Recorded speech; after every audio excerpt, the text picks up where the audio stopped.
Shalom, Bracha, Shavua Tov. Que de Hachem, nous avons l'habitude d'avoir une petite réunion ensemble pour ce shiur qu'on fait profiter avec l'aide de Hachem à tous ceux et celles qui nous regardent, qui visionnent, qui écoutent. Toda Rabba, Bracha ve'atzlacha b'chol ma'aseh yedechem. Puisse la lumière de Aaron HaKohen, le grand prêtre, le petit-fils de Léa, Hatzadeket, puisque Lévi a donné Amram, Amram a donné Amram, le père de Moshe, d'Aaron et de Myriam. Aaron symbolise la lumière de la Torah, la Menorah. C'est le mois de la Hanouka. C'est le mois où chaque juif doit s'imprégner du Hinouch, de la Emouna.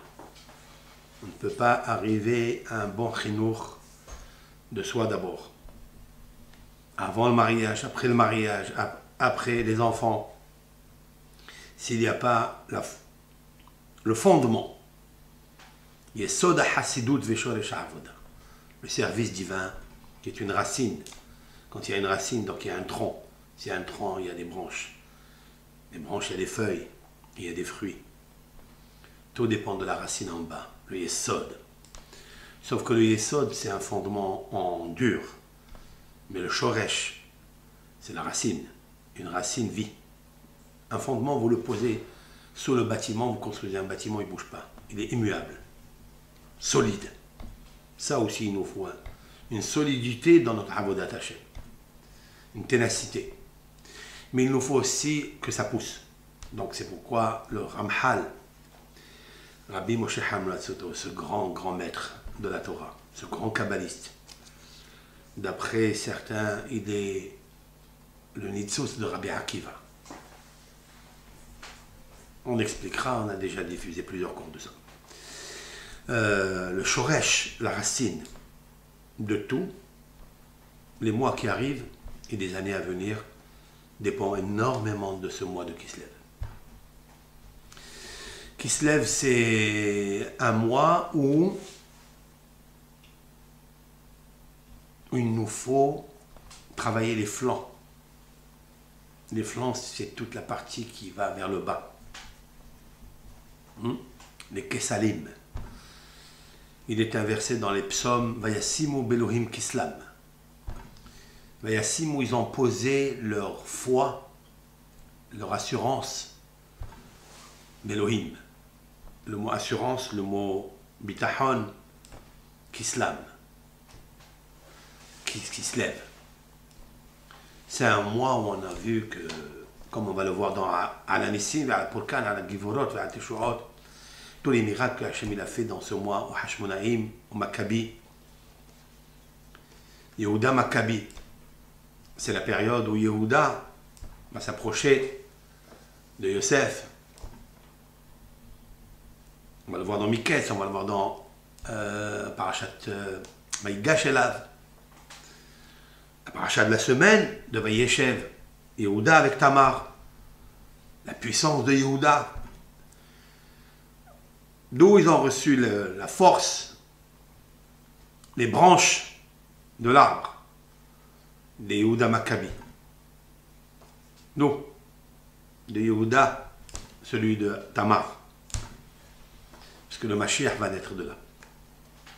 C'est incroyable cette semaine, qu'est-ce qu'elle a diffusé comme un renseignement et comme information, et que tout se trouve dans la paracha de la semaine. Mais toujours, il nous faut aller à la racine des choses. Nous allons lire ensemble quelques versets de la paracha de Vayeshev. Vayeshev Yaakov be'eretz megurei aviv be'eretz Kenaan. On va traduire le simple, après on verra le Midrash. Yaakov s'est installé dans la terre be'eretz, dans la terre, la localité plus exactement, megurei aviv, où habitait son père, be'eretz Kenaan, dans la terre de Kenaan. On le sait ça. Hein? Pourquoi la Torah ajoute ces deux phrases, ces deux mots? Be'eretz Kenaan. Yitzhak, on sait qu'il n'est jamais sorti d'Eretz Kenaan. Oui? Yitzhak est considéré comme Olat Emima, comme un holocauste parfait. C'est quoi, en quoi il est holocauste parfait? Que depuis la Akedat Yitzhak,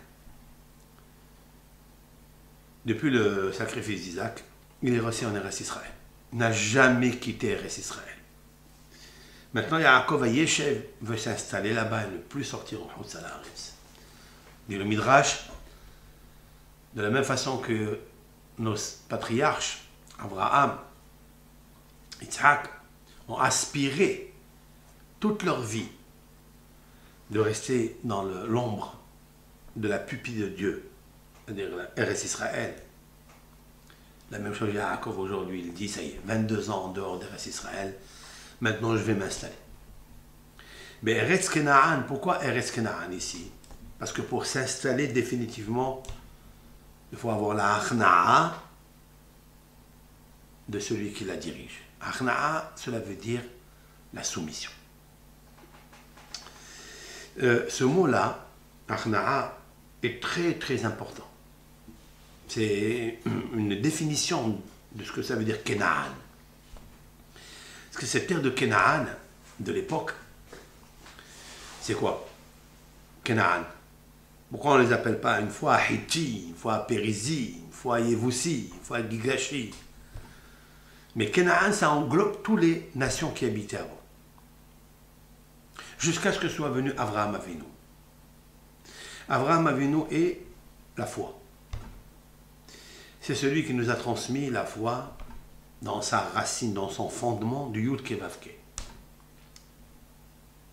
Et chaque Ben Israël, il doit avoir en tête que Akadosh Baruch Hu, c'est lui qui dirige la terre d'Eretz Israël et le monde entier. Mais plus exactement, où il habite, Be'eretz Kenaan. On peut dire aussi que ici, on ne parle pas de Yitzhak Avinu. On parle de celui qui est en haut dans le ciel. Vayeshev Yaakov be'eretz megurei aviv. Là où habite son père. Et pourquoi on l'appelle Gouré Aviv? Parce que Gouré, ça vient du mot Gour. Gour, cela veut dire l'otaguru mipeneish. La Torah, elle ordonne aux dayanim, aux juges, de ne pas avoir peur des hommes. D'aucun homme sur la terre. Mais comment est-ce possible? Même s'il est fort, même s'il est armé, même s'il est puissant, même s'il est. Pourquoi? Parce que toutes les peurs, elles viennent d'une source en haut. Cette source s'appelle Megurei Aviv. Yaakov Avinu, une fois qu'il a combattu avec Esav, avec l'ange de Esav, il s'est renforcé énormément dans son cerveau, ici, dans son chalumeau, là. Et maintenant, il va en Eretz Israël et dit, maintenant c'est fini. J'étais étranger à l'extérieur, en dehors d'Eretz Israël, en diaspora. J'ai vécu 22 ans de galoute. Des combats insoupçonnés, durs. Il a réussi. Il dit maintenant, à Kadosh Baruch Hu, il m'a dit, je reviendrai Beshalom El Betavi. Et Yaakov, il retourne en Eretz Israël. Ça, c'est un présage pour le peuple d'Israël. Que tout ce qu'on vit ici en diaspora, tout ce qu'on écoute, tout ce qu'on a vécu, oui, il nous faut savoir que c'est fini. Ça sera fini une fois pour toutes. Et la dernière galoute, c'est la Shoah. C'est la Shoah. La Shoah, nous avons vécu, le monde entier a vécu, et en particulier le peuple d'Israël qui a perdu 6 millions de juifs calcinés. Mais ça sera fini. En tous les cas, on l'espère. Écoutez bien ce que je veux dire. Avant Vayeshev, Yaakov Eretz Megurei Aviv, ça veut dire qu'il va s'installer définitivement en Eretz Israël. C'est ça que nos sages dans les prophéties, regardez ce qui est marqué en haut, dans la Haftara. Il est marqué les Galut Ha'elazé, la Haftara que nous avons lu dans Parashat Vaishlach. Lorsque Yaakov il combat Esav, il fait la paix avec Esav.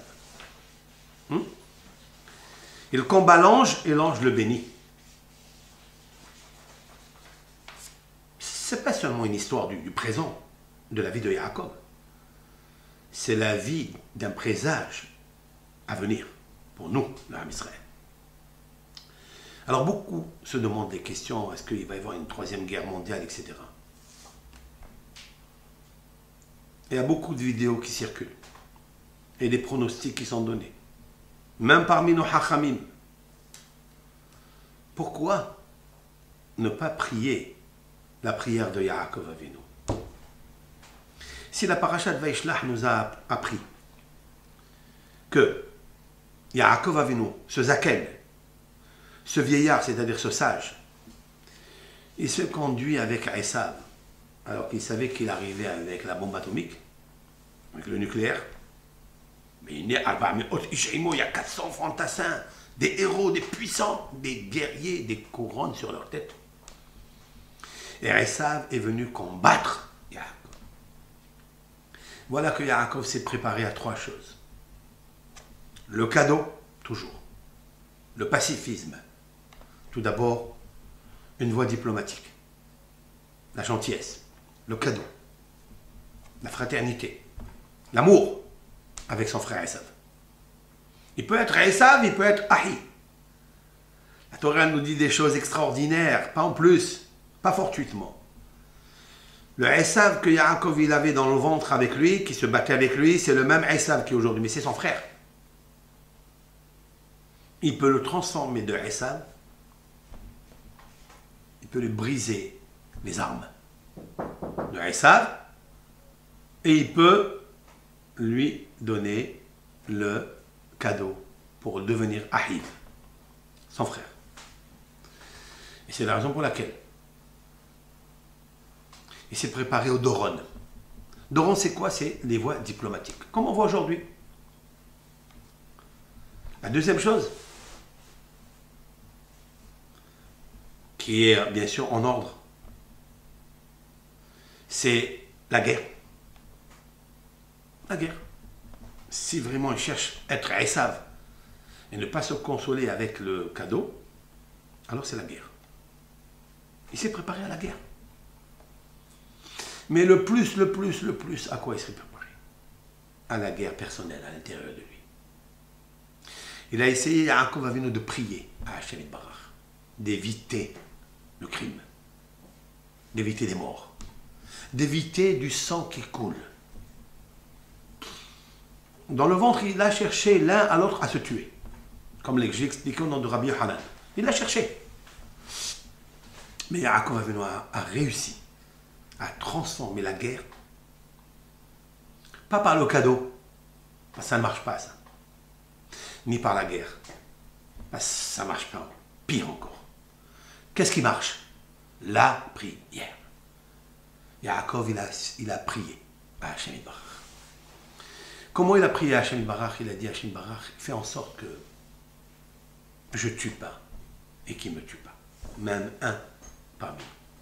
Cette lumière de la prière, c'est ça qu'il faut nous atteler dans ces années qui arrivent, que Yaakov nous a appris. Qu'est-ce qui s'est passé?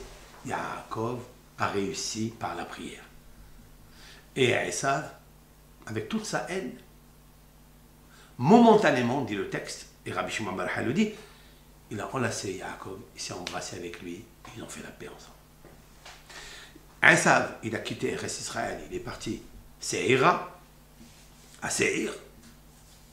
Qu'est-ce qu'il est devenu? On ne sait pas ce qu'il est devenu jusqu'à la mort de Isaac. Il est revenu, oui, et il est marqué concernant Yaakov, Vayavo, Yaakov Shalem. C'est un mot très fort. On a oublié ce mot-là. Et Yaakov est venu Shalem, complet, si on traduit le texte. Mais en fait, ici, ça ne veut pas dire complet. Shalem, c'est Yerushalem. C'est Jérusalem. Yaakov est revenu à Jérusalem, qui est là où la première fois il a rêvé, lorsqu'il a fui Esav pour aller en Galoute. Et qu'est-ce qu'il a fait dans ce Har Moria? C'est le mont du Temple. C'est le Beth Amikdash. Là-bas est né Adam Arishon. Là-bas, Adam Arishon a fait Teshuvah. Là-bas, Caïn a fait Teshuvah. Là-bas, Yitzhak a été sacrifié par... il a tendu son cou en tous les cas pour être sacrifié. Là-bas, Yitzhak a réussi à recevoir une âme masculine pour donner des enfants. Ça veut dire la puissance. Et là-bas, Yaakov est allé prier. La même prière qu'il a fait là-bas, c'est maintenant qu'il va aller remercier Dieu à Shalem, à Yerushalayim, là où il y a le Beth Amikdash, et là-bas, il prie à Hachem, il construit un hôtel. C'est pour nous dire que l'avènement messianique est là. Vayavo Yaakov Shalem. Ça n'est pas par hasard que, comme nous avons dit déjà il y a longtemps, que les puissances, hein, on va l'appeler comme il est, comme son nom, Trump, il a officiellement déclaré ce qui est déjà connu, qui est une réalité, dans la paracha qui a suivi Vaïshlach, parce que c'est là où Yaakov Avinu est revenu en Eretz Israël à Shalem. Vayavo Yaakov Shalem. Pourquoi elle s'appelle Yerushalem? Il y a beaucoup qui ne le savent pas. Pourquoi elle s'appelle Yerushalayim? Pas marqué dans la Bible. Dans la Bible, c'est dans le Pentateuch, c'est pas marqué. Vous ouvrez les 5 livres de la Bible, Bereshit, Shemot, Vaïkra, c'est-à-dire la Genèse, l'Exode, Lévitique, les Nombres et le Deutéronome, il n'y a pas marqué le mot Yerushalayim. Mais c'est un mot composé entre deux êtres extraordinaires, deux êtres. C'est qui? Shem. Le fils de Noah s'appelle Shalem. Le fils de Noé, le meilleur, celui qui étudie la Torah, celui qui a créé la yeshiva de Shem, s'appelait Shem Shalem. C'était lui le prêtre de Jérusalem. Ça, c'est pas moi qui le dis. C'est la Torah qui le dit. Vehu Kohen El Elyon. Il est le Kohen, le prêtre, le El Elyon, à Dieu suprême. Le premier prêtre, le premier Kohen Gadol, c'était Shem. Et Avraham Avinu, un jour, il va le rencontrer. À quel moment il va rencontrer Avraham Avinu Shalem? Lorsqu'il y avait une guerre. Les 4 rois contre les 5 rois. Et Avraham Avinu va aller sauver Lot. Il va ramener le butin. Il va redonner le butin à ces 5 rois qui vont devenir ses amis. Avraham Avinu, un jour dans l'histoire, a sauvé 5 rois. Et il a fléchi, il a vaincu 4 rois. Parmi les 5 rois, Melech Shalem, le Melech, c'est-à-dire le roi de Jérusalem, Shem. Regardez Yonatan ben Oziel, il y a 2000 ans, il a dit là-bas, oh, Shem, et Rashi aussi. Et qu'est-ce que ça a à voir avec Avraham Avinu, avec Shalem, avec Shem?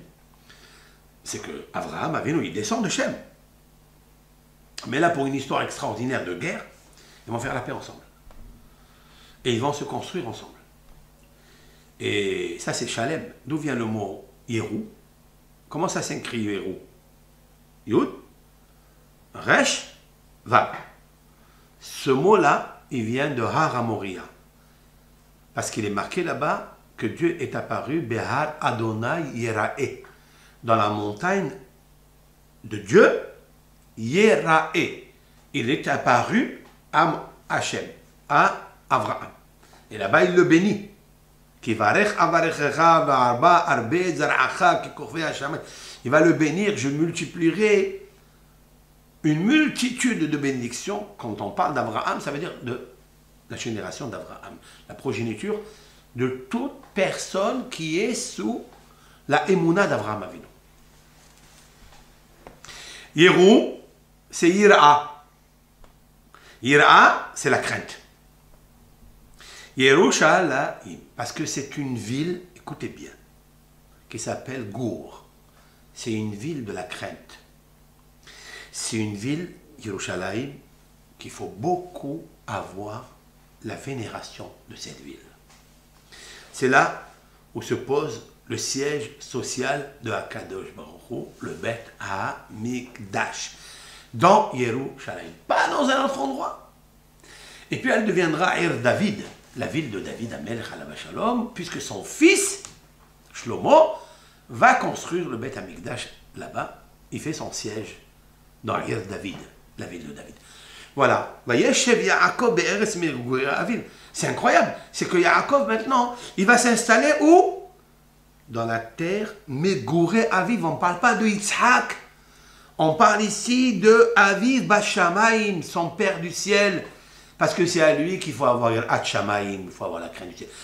Et celui qui il n'a pas la crainte, les deux mots qu'elle ajoute la Torah dans le premier verset, Be'eretz Kenaan, c'est une terre qui soumet ses habitants à elle. Et que personne, qu'il soit juif, musulman, qu'il soit chrétien, s'il n'obéit pas à une obéissance absolue de cette ville, il est chassé de là. Et elle, cette ville, elle a un support qui s'appelle Gurei Aviv, la crainte de son père, le père qui est dans le ciel. C'est pour ça que quand on va là-bas en père, on lève les yeux vers notre repère, notre père. Mais il ne faut jamais commettre d'impair dans cette ville-là. Oy va avoy. À Botaï, on n'a pas besoin d'y aller loin. L'histoire, elle l'a montré. Ça sera dans Parashat Bechukotai, où Moshe Rabbeinu, il va parler avec le peuple d'Israël. Il va dire, attention, si vous rentrez là-bas, moi je ne vais pas rentrer, il leur dit. Moi je suis puni, il leur dit. Je ne vais pas rentrer. Mais vous qui rentrez à l'intérieur, attention de ne pas faire de l'idolâtrie. Attention d'abandonner la crainte de Dieu. Attention, car le jour où vous le faites, vous n'obéissez pas à cette terre, vous allez être expulsé. Elle vous vomira. Je dis les mots de la Bible, hein. La texte de la Torah. Elle vous vomira. C'est arrivé? C'est arrivé. Premier temple construit par Shlomo HaMelech, il a duré 410 ans. Comme la valeur numérique Kadosh, sainteté, parce qu'il faut de la sainteté, mais une fois qu'ils ont dépassé la sainteté, c'est-à-dire ils ont infirmé la sainteté, ils ont été expulsés. Et des grands. C'est une terre qu'il faut avoir la crainte de son père. Yaakov est venu s'installer maintenant là-bas, parce qu'il sait qu'on va s'installer un jour là-bas, pour toujours. Mais il nous avertit. Eretz Kenaan. Attention, c'est une terre qui obéit à son créateur, et celui qui ne pratique pas les lois de la terre, c'est-à-dire la Shemitah, puisque la Torah nous dit que 6 ans vous labourez, vous cultivez, etc., vous récoltez, mais la 7e année, il faut la laisser en jachère, en abandon, il faut la laisser abandonner, c'est Dieu qui l'a demandé. Je ne cherche pas à comprendre pourquoi. Je ne cherche pas à comprendre. Parce que le chiffre 7 est le chiffre qu'il nous faut toujours sacraliser. Il nous faut abandonner l'esprit matériel de la terre. Le vin, les récoltes, qui donnent un enrichissement à l'homme et une perte de mémoire, de reconnaissance à Hachem. D'accord? C'est la raison pour laquelle, pendant 1 an, tu dois bien ancrer en toi que Kadosh Baruch Hu, c'est lui, et à qui appartient la terre, c'est lui qui la dirige. Tu dois avoir la crainte de. Sinon, on t'acheta. Tu dois la laisser. On t'acheta, c'est quoi? Tu dois la délaisser, la laisser. Laisse-lui s'occuper d'elle. Maintenant, si tu ne le fais pas, ben, tu seras expulsé. On t'acheta, toi aussi tu seras abandonné. Mais ce qu'elle fait, elle, cette terre, c'est pas qu'elle t'abandonne, elle te laisse sur elle. Tu fais ce que tu veux, non. Elle t'expulse. Il n'y a personne qui a tenu là-bas. Personne. Et personne ne tiendra dans cette terre-là. Via la prophétie de Moshe Rabbeinu, et c'est le Emek. Combien d'années sont partis à Babel? 70 ans. Le chiffre 70, il va revenir plusieurs fois. Ce chiffre 70 est un chiffre de puissance, d'un renouveau. Pourquoi? Parce qu'ils ont abandonné 70 fois la 7e année de la Shemitah. Dit le Talmud. On a compté, et c'est pas qu'on a compté, c'est marqué dans la Torah. Parashat Bechukotai, Parashat Kitavo. Là où Moshe Rabbeinu va faire des réprimandes, va faire des tochachot, pour Am Israël. Il leur a dit avant qu'ils arrivent. Il leur a dit, cette terre-là, si vous l'abandonnez, et autant d'années vous l'abandonnez, et il cite le chiffre 70 et le chiffre 7. La 7e année, tu dois abandonner cette terre, elle ne t'appartient pas. Elle appartient au Créateur, tu dois avoir peur de lui, la crainte de lui, le respect de Hachem Barach. Ils ont abandonné, ils n'ont pas abandonné la terre pendant 70 fois, la Shemitah, ils sont partis 70 années en galoute. Clair. Ce chiffre 70, il va revenir dans l'histoire. Vous le savez très bien. Et là, c'est incroyable. La semaine dernière, dans Parashat Vayishlach, elle a éclairé, vous savez que chaque parasha, elle influence après Shabbat, elle influence les 3 jours qui viennent après. Vous savez, c'est pour ça qu'on lit tous les 3 jours, on lit le Sefer Torah. Lundi jusqu'à jeudi, jusqu'à Shabbat. Tous les 3 jours, on fait le Sefer Torah. Parce qu'il était un jour, dans le désert, que le peuple d'Israël a marché, ils n'ont pas trouvé d'eau. Ils sont partis dans le désert, 3 jours, et ils n'ont pas trouvé d'eau. Bayavo ou Marata, ils sont venus à l'amertume. De là, nos sages, et Ezra Sofer. Ezra, c'est la 10e génération après Moshe. C'est un des grands maîtres de la Torah qui a compilé la Bible. C'est lui qui a fait les psukim, où commence un verset, où termine un verset. Hein? C'est Ezra. C'est lui qui a ponctué les mots de la Torah. Ezra. Ezra Sofer, le scribe. Ezra, Moshe Rabbeinu, c'est lui. Et donc, on sait très bien que ce qui est marqué dans la paracha, Shabbat, ce qu'on lit, c'est ce qui va être avant et c'est ce qui va être après. Et là, en paracha de Vayishlach, il y a 2 reconnaissances. 2, celle de Esav. Qu'est-ce qu'il lui dit Esav à Yaakov? Yelach et Asherlach. Qu'est-ce qu'il lui dit? Yelach, que soit pour toi, et Asherlach, ce qui t'appartient. C'est vrai? C'est magnifique ça. C'est beau. C'est ce qui s'est passé. De dire que reste Israël, la capitale de reste Israël, c'est Jérusalem. Ça, Esav, il va lui dire à Yaakov. Il lui a dit, en fait, j'avoue, je reconnais que ça t'appartient. Mais c'est pas maintenant. C'est déjà appartenu. Et Asherlach, déjà, ça fait longtemps. Marquez ça dans le paracha. Ouvrez la Bible, tu le vois? Magnifique. Et va y Yaakov Shalem immédiatement après. Yaakov, il est venu à Shalem, c'est-à-dire à Jérusalem. C'est magnifique ça. Ça, c'est des textes écrits. On peut les ouvrir, on peut les disséquer, décortiquer. Ils sont écrits. Les sages, ils ont déjà fait le passage des présages qui vont venir après. C'est marqué. Maintenant, qu'est-ce qu'on voit dans cette paracha? Ça veut dire, la Torah nous dit, c'est fini. Mais regardez ce qui est marqué dans la Haftara de la semaine dernière. Dans Parashat Vayishlach, c'est incroyable. Celui qui n'ouvre pas ses yeux, de quoi elle parle la paracha, la Haftara? Hazon Ovadia. Donc ce sont des prophéties de Ovadia. Kohamar Hashem Elokim, les Edom. L'Éternel, béni soit-il, il prophétise par rapport à Ovadia. Et il dit à Edom. C'est qui Edom? Edom, c'est Esav. Oui, c'est le frère de Yaakov qui s'appelle Edom. Shemoa shama'nu me'et Hashem. Vetzir baggoyim shulach. Kumu venakuma aleha la milhama. En fait, il prophétise encore une guerre. Et puis, on ne va pas rentrer dans le texte, juste le 2e verset. Il lui dit à Israël, tu es le plus petit parmi les nations. C'est vrai ou pas? Israël, c'est la nation la plus non peuplée, la plus petite dans tout.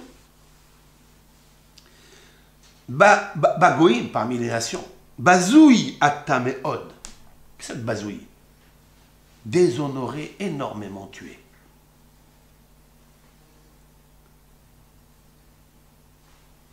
Et la paracha, elle continue l'Haftara. À la fin de l'Haftara, je voudrais citer les deux derniers versets. Les Galut Hachel Hazé. On parle ici à Obadia il y a 2600 années. Les Galut Hachel Hazé. Cet exil qui va commencer. L'Ibné Israël. Pour le peuple d'Israël. Asher Kenaanim. Il va commencer par Kenaan, c'est-à-dire la terre d'Israël. Ad Tsarfat. C'est quoi Tsarfat? C'est la France, c'est l'Europe. Tsarfat. Vegalut Yerushalayim, Asher Bisfarad. De la même façon, ça veut dire comme ça, comme la galoute de Yerushalayim, il y a eu la galoute de Yerushalayim où Nabouzradan, avec Nabucodonosor, ils ont fait chasser le peuple d'Israël de là. Ils ont détruit le temple. Le peuple d'Israël est allé en galoute avec des millions de morts. On a passé des choses atroces. Jusqu'à Sfarad. C'est quoi Sfarad? C'est l'Espagne. L'Inquisition d'Espagne. C'est marqué ici. Avant que l'Espagne existe. Yarshu et Area Negev, ils vont Yarshou, c'est-à-dire ils vont hériter, ils vont conquérir les villes du Negev. Tout de suite après, qu'est-ce qui est marqué? Ve'alou Mosheim bi'ad Sion ishpot et har Esa ve'ayta l'Adonai hamilucha. Ve'alou Mosheim vont monter les Mosheim, c'est les libérateurs. Bi'ad Sion, dans la montagne de Sion, l'ishpot et har Esav, pour juger la montagne de Esav. On juge une montagne, il va y avoir un grand jugement. À qui appartient en fait Sion? Ve'ayta l'Adonai hamelucha, et Hachem, c'est lui qui régnera.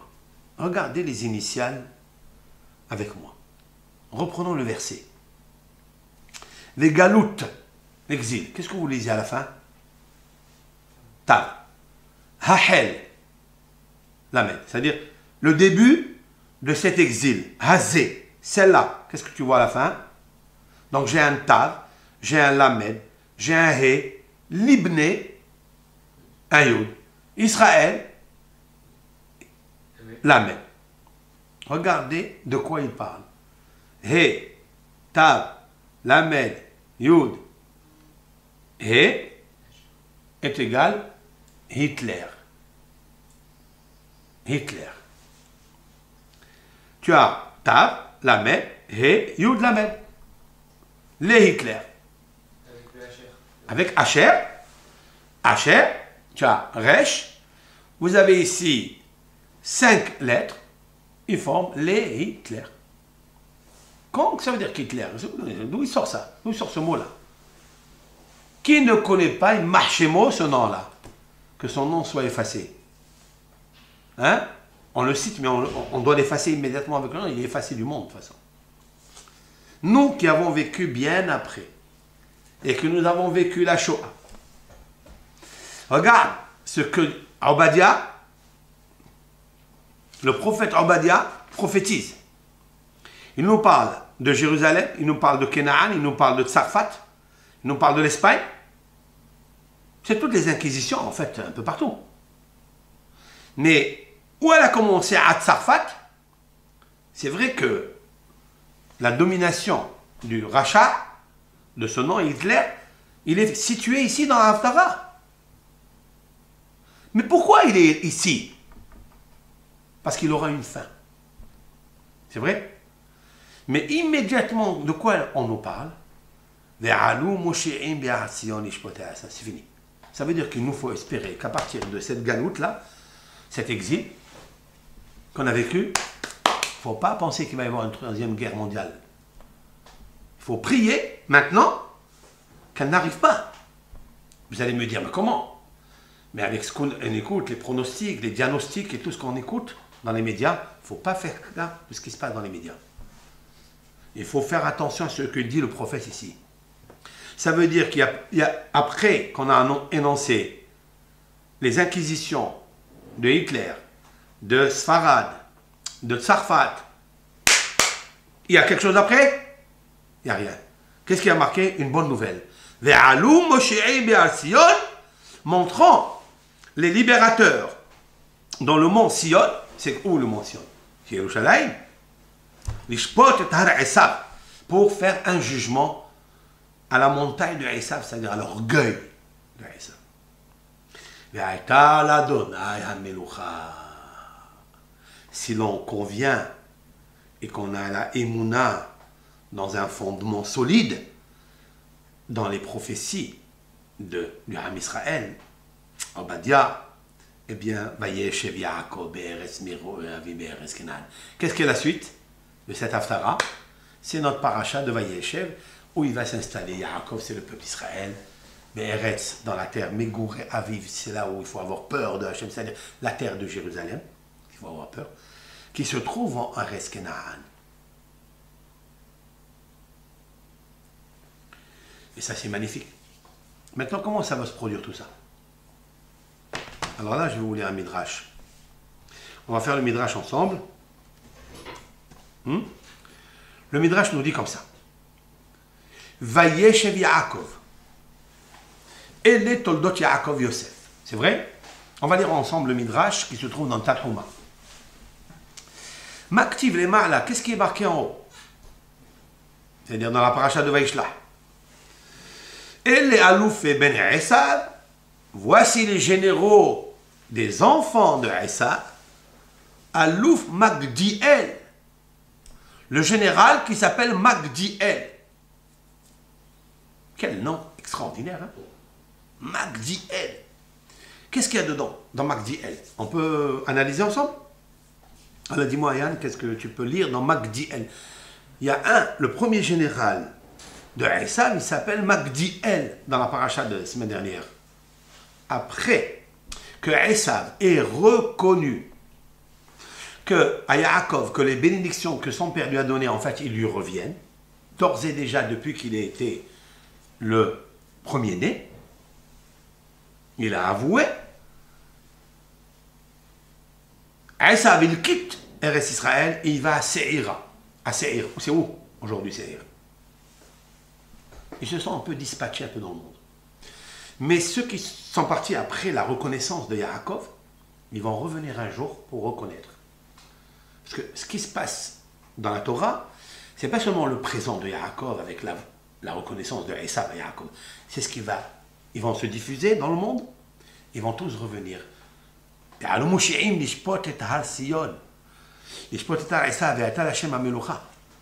veut dire qu'ils vont revenir pour une reconnaissance absolue. Magdiel, c'est quoi Magdiel? Magdiel, Gadol El. Il est grand Dieu. À quel moment Dieu va être grand? Quand on citera tous ensemble. Idgadal veitkadash shemet rab. Que soit grandi, soit béni, exalté le nom de Hachem. Ve'aita l'Adonai hamelucha. La monai, Yudke Vavke, lorsque tout le monde reconnaîtra que le siège de l'Éternel, vraiment, vraiment, il est au-dessus du Beth Amikdash. C'est ça que je cherche, moi. Je ne cherche pas les pierres qui sont en bas. Je ne cherche pas les murs. Je ne cherche pas ça. Ce n'est pas à l'intérieur du Beth Amikdash que je cherche la beauté. Pas du tout. Là-haut. C'est l'échelle, en fait, l'échelle de Jacob. C'est le Beth Amikdash. En bas, c'est les pieds. Mais ce qui m'intéresse, c'est Veine Adonai Nitzav Alav. C'est qu'au-dessus de l'échelle, qui est le Beth Amikdash, quand tu arrives là-bas, à cet endroit, écoute bien, tu dois regarder l'échelle de Jacob posée là-bas. Le Beth Amikdash, c'est l'échelle. Attention, tu mets tes pieds. C'est un endroit Manora Makom Azeh. Yaakov, il a dit combien il est redoutable cet endroit, il a eu peur. C'est là, Vayeshev Yaakov Eretz Megouré Aviv. Il a vu qu'il était Magdiel. C'est que cette échelle-là, elle va en ordre croissant et elle monte vers Hachem Yitbarach. Cet endroit, il est Hachem, personne ne peut le toucher. On doit avoir la crainte de cet endroit. Il est d'ailleurs une loi dans la Torah. Au Mikdashi Tira'u.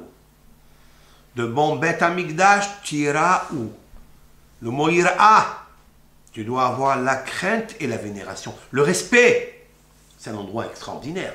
Je passe un message très sage à toutes les personnes qui arrivent dans le Kotel, à Maharavi, pour prier à Hachem. Combien il faut être tsnoa, être pudique. Ne regardez pas les murs en bas. Regardez l'échelle en haut.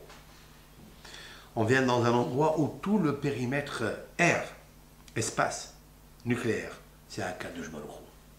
C'est Makom Nora, un endroit redoutable. Il faut mettre un foulard, il faut se couvrir les manches, etc.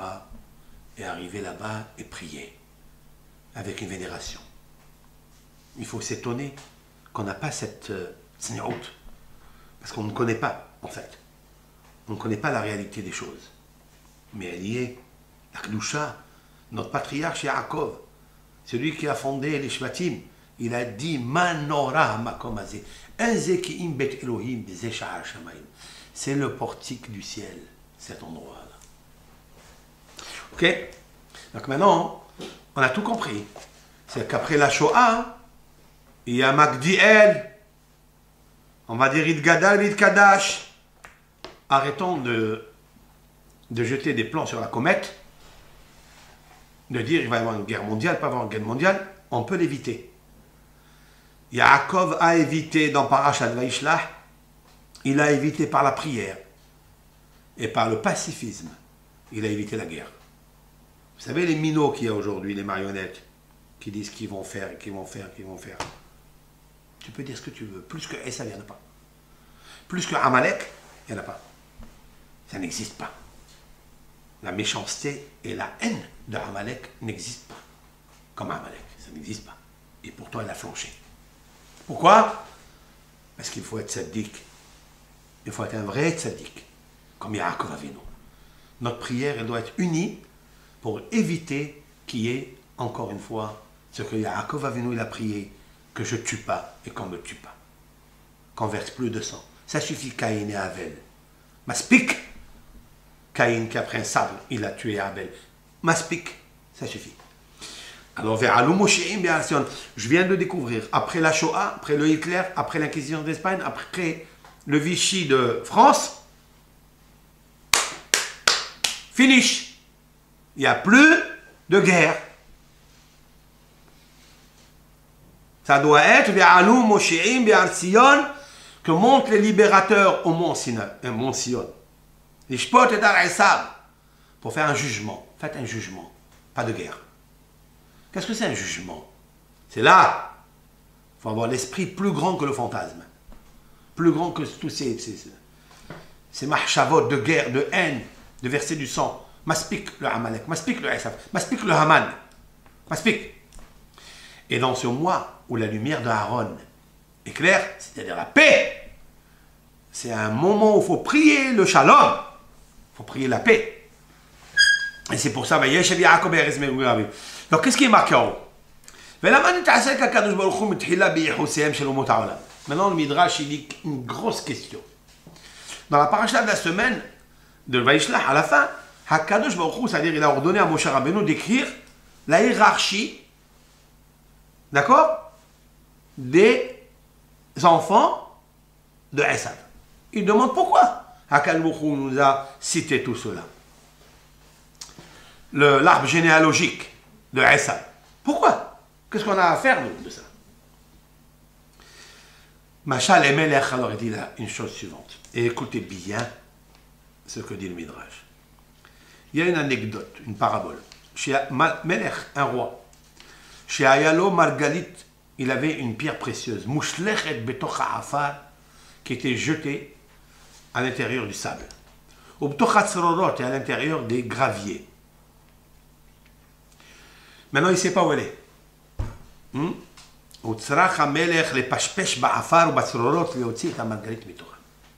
Qu'est-ce qu'il a fait avec le Baruch? Il est parti chercher où était cachée, ensevelie, cette pierre précieuse. Jusqu'à ce qu'il l'a trouvée. Lorsqu'il a trouvé, le roi a trouvé cette pierre précieuse, qu'est-ce qu'il a fait? Il a laissé de côté le sable, la poussière, les graviers, et il s'est affairé à la pierre précieuse. Ça, c'est la parabole. C'est quoi le satellite? Car nit'assak akadosh baruch hu b'dorot l'sha'avar uklalan umanihan kshigia la Margalit. Il dit la même chose à Akadosh baruch hu. Il s'est occupé depuis la création du monde des biens. Il s'est occupé de toutes les générations qui ont oppressé, qui se sont révoltés, qui ont délaissé la foi en Hachem, qui n'ont pas eu de respect de Hachem. Et il vient de trouver maintenant la pierre précieuse. Mais il en a cherché énormément de temps. Il a trouvé la pierre précieuse, c'est qui? C'est Yaakov Avinu. Abraham, Ishaq, Yaakov, il a commencé à s'occuper d'Abraham. Il a commencé à s'occuper de, comment il s'appelle, de Ishaq et de Yaakov. C'est pourquoi cette paracha de Vayeshev Yaakov est installée immédiatement après l'arbre généalogique de tous ces Alloufim, de tous ces grands de Esav. Il veut dire quoi? Il veut dire en fait c'est comme ça que ça va se passer. C'est que à partir de Yaakov, on va avoir un problème. Et les Toldot Yaakov Yosef. On va lire ça. Hein?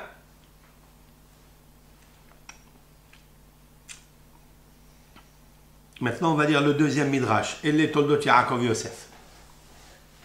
C'est quoi Toldot? Les enfants. C'est les enfants. La descendance. Alors, si on interprète, voici la progéniture de Yaakov et Yosef, ça ne marche pas. Parce que Yosef n'avait pas, Yaakov, pardon, n'avait pas que Yosef. Il avait 12 Shevatim. Alors, c'est quoi Toldot, Yaakov et Yosef? Beaucoup de réponses à cela. D'accord? C'est qu'en fait, tous les dérivés de Yaakov, toutes les progénitures de Yaakov, ils viennent grâce seulement à Yosef. Parce qu'en fait, il a voulu faire les enfants avec Rachel pour avoir Yosef. C'est vrai? Et d'ailleurs, la preuve, quand il a eu Yosef, il est parti. Il a dit à Lavan, je retourne en Eretz Israël. Ça y est, j'ai fini ma mission. Mais en fait, c'est à Yosef qu'il voulait. Ça, c'est une réponse. Mais le Midrash, il explique le mot Toladot, une autre réponse. Le mot Toladot, ça ne veut pas dire les progénitures. Toladot, cela veut dire ce que Yaakov Avinu a passé dans sa vie. Toute la vie de Yaakov, c'est un présage que Yosef va vivre la même chose. Donc on le sait. Alors regardez bien. Chez Kol Maché Era Lazé, Era Lazé. Tout ce que Yaakov Avinu a passé dans sa vie. Toladot, ça veut dire la vie, pas la progéniture. Tous les incidents, hein, l'expérience qu'il a vécu Yaakov, va le vivre Yosef. Mais alors, la Torah, elle est magnifique là. Qu'est-ce qu'il y a? La première. Ma Yaakov nolad Mahoul. On vient d'apprendre que Yaakov est né circoncis. De la même façon que Yaakov est né circoncis, Af Yosef nolad Mahoul. Même Yosef est né circoncis. Mazé imu akara, Avze imu akara. De la même façon que Yaakov, sa mère Rivka, était stérile, celui-ci aussi, Rachel, la mère de Yosef, était stérile. Mazé imu yalda shnaim. De la même façon que Yaakov, sa mère, a enfanté 2 enfants. Oui, c'est Yaakov et Esav. Avze imo yalda shnai. La même chose, Rachel, la mère de Yosef, elle a accouché de. C'est qui? Yosef et Binyamin. Mazé Bechor, comme Yaakov il était premier-né, Avze Bechor. Lui aussi, Yosef est devenu Bechor. On le sait ou pas? Il est Bechor de Rachel. Mais Réhouven aussi, il est Bechor. Oui. Mais tu sais très bien que Réhouven va admettre, il va accepter de dire que Yosef, ça sera le Bechor de tous les frères de Yosef. Même s'il ne veut pas, Yaakov, quand il va bénir dans Parashat Vayhi, il va bénir ses enfants, à qui il va dire le nom, le titre de Bechor, uniquement à Yosef. Comme il est marqué, Bechor Shoro Hadarno. C'est le premier-né. Il le compare à un bœuf. Mazé nitkashit imo beleda. Comme Yaakov, sa mère, elle a eu un accouchement difficile. Avze nitkashit imo bishat leda. Même celui-ci, sa mère, elle a dû avoir un drôle d'accouchement. Mazé ahiv sono. Comme Yaakov, son frère, il le hait, Yaakov, Esav et Yaakov, Avze et Havson imoto. La même chose, les frères de Yosef vont le haïr. Mazé et Ahiv bikesh le orgo, de la même façon que les frères, son frère Esav cherchait à le tuer, Avze bikshu et Hav le orgo. Lui aussi, les frères ont voulu le tuer. Mazé roe, de la même façon que Yaakov était berger, Yosef était berger. De la même façon que celui-ci a été haï, détesté, Yosef aussi, il a été destiné. Zenignav shitepe amin. Yaakov était nignav, il a été volé 2 fois, mais Zenignav shitepe amin. Celui-ci, il a été volé 2 fois. Ben, de Esav. Oui? Esav. On peut dire, oui, ici vraiment, où on a vu qu'il a été volé 2 fois. Ben, avec Lavan. Pas avec Esav, avec Lavan. Lavan, il l'a roulé la première fois. Il lui dit, je vais te donner un salaire. Il lui dit, non, donne-moi ta fille. Oh, il lui dit, d'accord. Il lui pose Léa au lieu de Rachel. Voilà une fois. Il a été volé. Il voulait sa femme Rachel, il ne voulait pas Léa. Donc pour lui, il a été volé. Et la deuxième, c'est quand il lui donne un salaire tant, il lui change le salaire. Il lui a changé 100 fois le salaire. D'accord? Il a été volé. Et Yosef aussi. Il a été vendu. Il a été jeté, pardon, dans le, comment on appelle ça? D'abord, on l'a arraché de ses parents. On l'a jeté dans le puits et on l'a vendu 2 fois. Où on l'a vendu? On l'a vendu aux Ishmaélim et après on l'a vendu aux Médianim. 2 fois.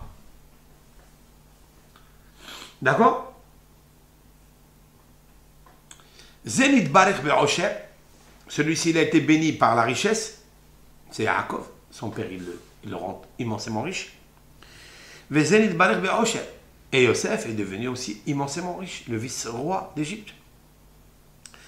Celui-ci est sorti en dehors des restes d'Israël, Yaakov. Celui-ci, Yosef, est sorti en dehors des restes d'Israël, il est en Égypte.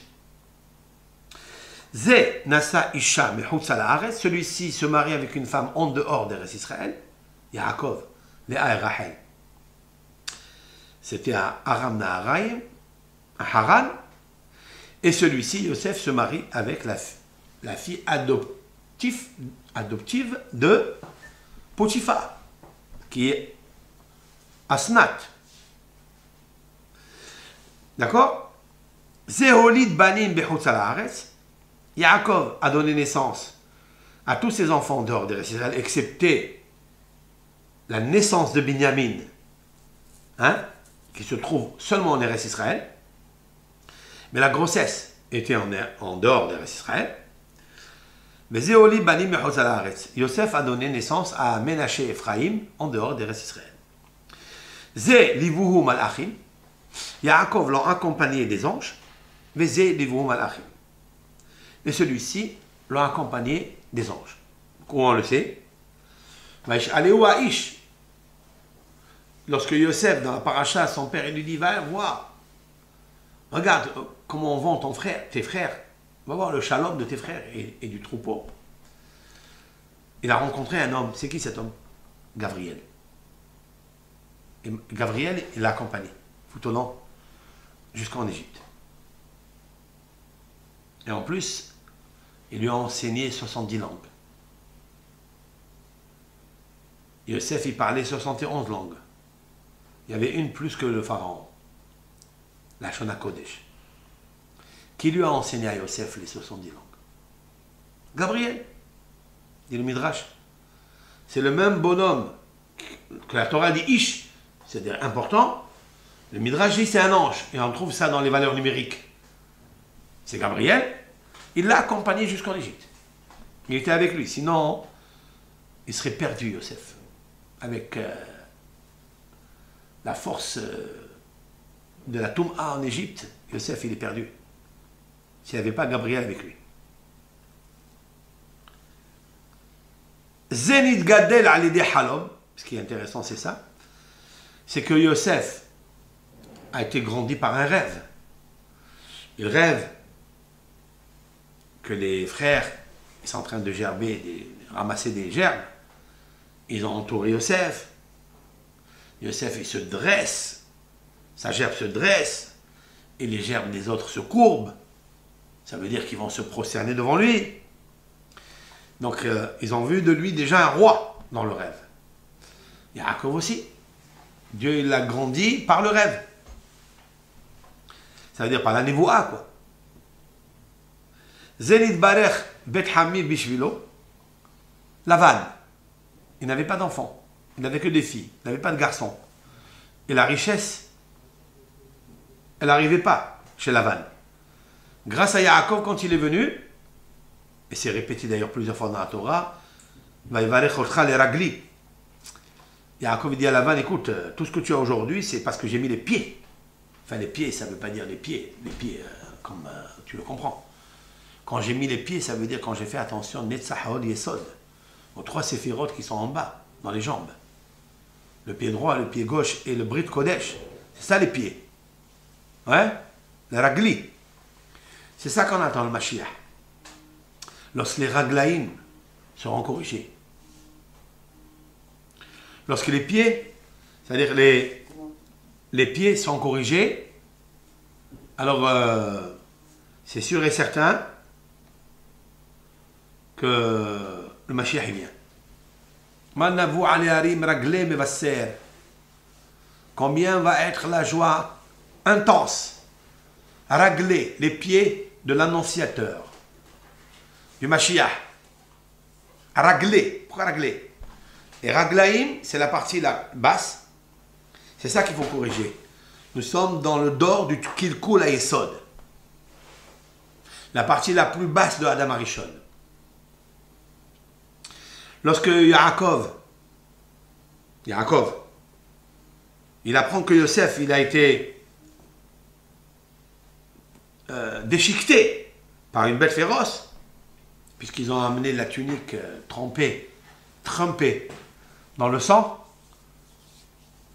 Ouais. Tarov Torah Yosef, Vaï Lbash Sak Bemotnav. Qu'est-ce qui est marqué là-bas? Il a déchiré ses vêtements. Yaakov déchire ses vêtements. Vayassem, il pose sac, un sac, c'est un sac, un tissu de jute.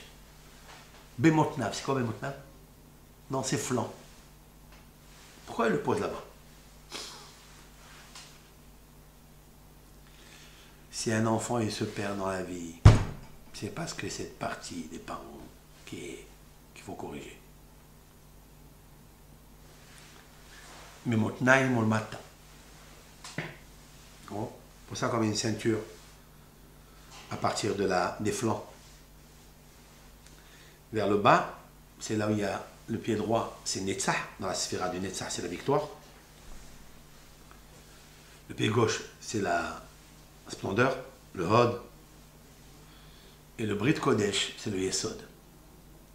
Et la Atara, c'est la couronne qu'il y a au-dessus du Brit, celle que nous tournons pendant la Brit Mila pour faire une couronne, c'est la Malchut. Lorsque ces trois parties sont conservées, Netzach, il y a la victoire qui arrive. Tu peux crier victoire.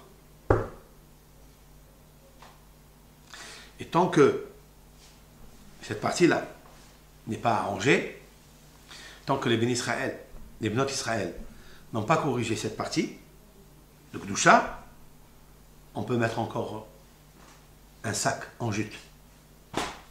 Là. Parce que s'il a perdu Yosef, c'est marqué dans le texte qu'il avait un roi HaKodesh transmis d'Abraham, que si Yaakov il perd un enfant, il va mériter le Guéhinam. Vayasem sak bemotnav. En fait, le mot sac, c'est shin, kouf. C'est quoi? Shin, kouf, c'est sac, c'est cache. Kouf, shin, c'est les 400 personnes de Esav. Yaakov, il s'est dit, waouh, je ne suis pas un tzaddik encore. Si je perds Yosef, il est associé à quoi? Au Yesod, au Brit Kodesh. Il fallait dire que Yosef il est vivant. Mais est-ce que Yosef il va pouvoir tenir contre la femme de Potiphar?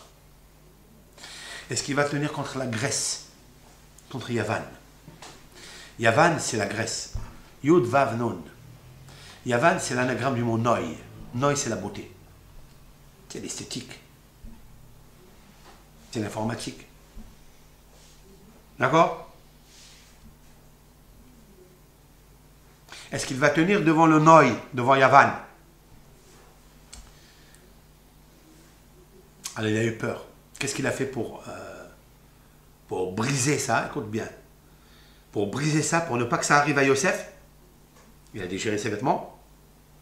Il a de la beauté, des vêtements. Il a déchiré. C'est avec cette beauté qu'un homme il doit se conduire. C'est le Tselem Elohim. La beauté des vêtements, en fait, ce n'est pas les vêtements, le tissu. Chaque juif, il porte un vêtement en lui. C'est le Tselem. Yaakov, il perd le Tselem. Tarov, Toraf, Yosef. Yosef, quoi? Il est déchiqueté. 2 fois. Tarov, Toraf. Yosef. Yosef, c'est le Tselem Elohim. C'est la beauté. Mais Yosef, il fait Toar, il fait Marlé. Il a le Tselem Elohim, il a la Neshama de la Neshama. Il a perdu. Ça veut dire, j'ai peur que la bête féroce de la femme de Potiphar, qui s'appelle Hayara, elle va l'absorber. Elle va l'incliner. Il va souiller son Brit Kodesh. Qu'est-ce qu'il a fait pour éviter ça? Un code. Vayasem sak bemotnav. Il a pris un sac de jute, il l'a posé ici, parce que le sac, c'est la valeur numérique 400. En hébreu, un sac, hein? Et en français, c'est sac, c'est pareil. Sauf que ça ne s'écrit pas la même chose. Parce que chez nous, le sin, c'est 300, et le kouf, c'est 100, ça fait 400. C'est les 400 forces de Ainara, du mauvais œil. Yaakov, il a dit, pour éviter le Ainara, il a mis le sac sur la partie la plus basse, les Raglaïm, qu'on appelle dans la Kabbalah Nehim. Nehim, c'est quoi Nehim? Nun, He, Yud, Mem. Netzach, Hod, Yesod, Malchut. Nahim. Netzach, c'est la victoire, le pied droit, c'est Moshe Rabbeinu. Hod, c'est le pied gauche, c'est Aaron, à Kohen. Le Brit Kodesh, c'est Yesod. Et la Atara, la couronne qu'il y a sur le Brit Kodesh, c'est Malchut, c'est David Amelech. Yesod, c'est Yosef. Et Dalet, c'est Malchut. C'est la Atara, c'est la couronne. Il a dit, je vais perdre la couronne. Parce que si Yosef, il faute avec cette femme, il a perdu la couronne. Et donc, dans le pectoral, il n'y aura pas 12 enfants d'Israël, il y aura 11. Et le Kohen Gadol, le grand prêtre Hod, Et Aaron, il ne pourra pas rentrer dans le Kodesh HaKodashim et on ne peut pas recevoir Yerushalayim. C'est impossible. Alors qu'est-ce qu'il a fait Yaakov Avinu? Il a fait une ségoula. Il a fait un ta'anit. Il a pleuré. Il a versé des larmes. Ces larmes, il les a fait couler sur le brit. Pour qu'il le protège du Aïn Hara. Sac, cache. Cache, c'est Kriyat Shema. Le soir, avant de dormir, on lit le Kriyat Shema. Kriyat Shema, pourquoi faire? Pour abandonner le Aïn Hara du soir. Aïn Hara, ce n'est pas le mauvais œil qui fait casser ou qui fait appauvrir une personne. C'est plus que ça. C'est celui qui tue la spiritualité de l'homme. Le Tselem Elohim. Et grâce au Kriyat Shema,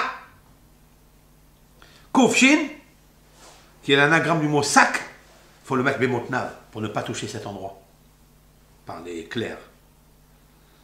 C'est ça, Vayesh Yaakov Eres Merogé Aviv.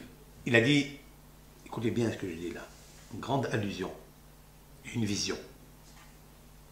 C'est que Yaakov Avinu a dit, tu veux t'installer en Eretz Israël? Regarde l'échelle, le bas de l'échelle. Pour monter vers l'échelle, vers en haut, Hachem il est en haut, qui te protège, comme il a fait à Yaakov, ou Shmaticha.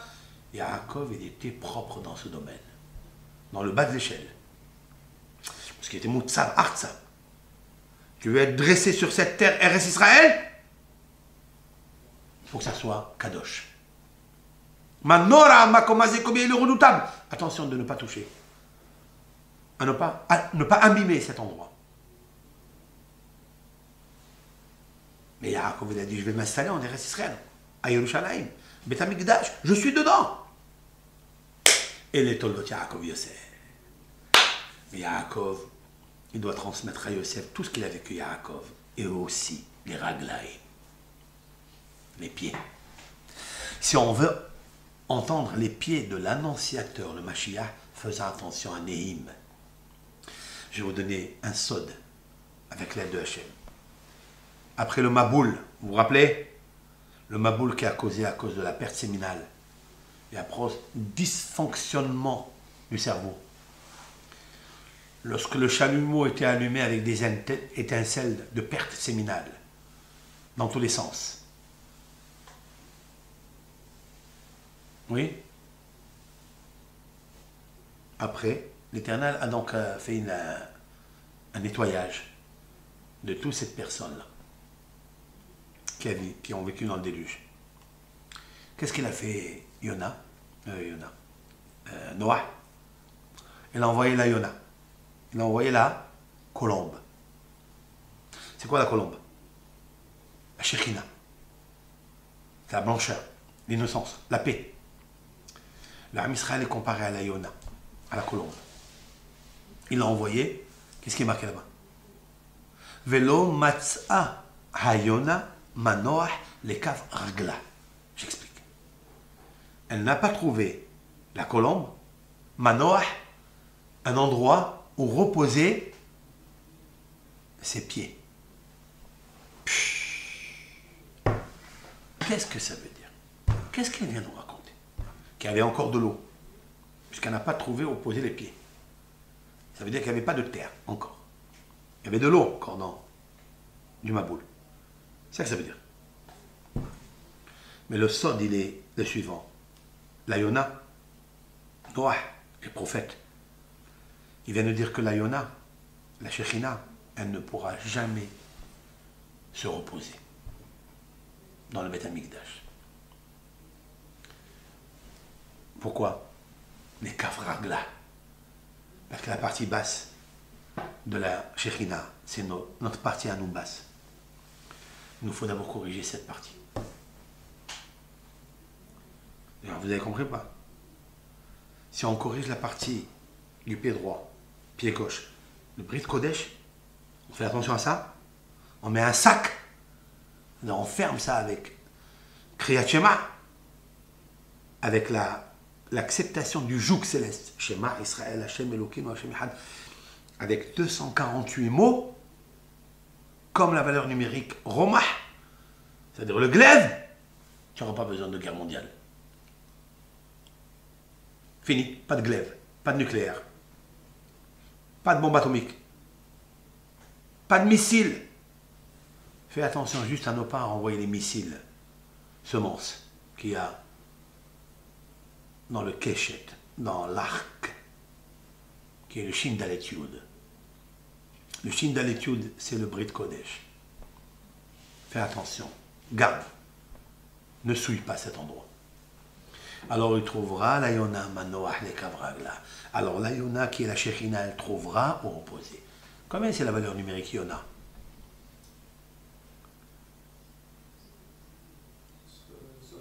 71, bravo Yann. Ça veut dire quoi? 71, c'est les peuples.